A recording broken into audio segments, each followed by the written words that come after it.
আমাকে আমাদেরকে অতটুক সম্পত্তি দিও যতটুক সম্পত্তি থাকলে ইজ্জতে মাথা উঁচু করে, সমাজে ইজ্জতে মাথা উঁচু করে দুই বেলা শান্তির সাথে খাবার খেয়ে শুকরিয়ার নামাজের মাধ্যমে তোমার দরবারে সিজদা দিতে পারবো।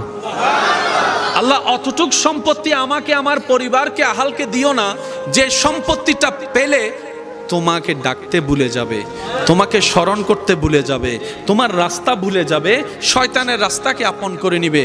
আল্লাহ আমাকে আমার পরিবারকে সে সম্পত্তি দিও না, তখন দেখবেন সে সম্পত্তি আপনার জন্য জান্নাতে যাওয়ার উসিলা হয়ে যাবে। সুবহান।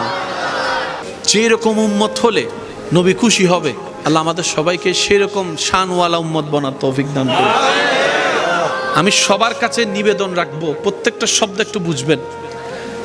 আল্লাহ তাআলা আপনাকে আমাকে নবী রহমাতুল্লিল আলামিনের উম্মত হিসেবে কবুল করে জান্নাতের দরজা পর্যন্ত আমাদেরকে পৌঁছাই দিয়েছেন।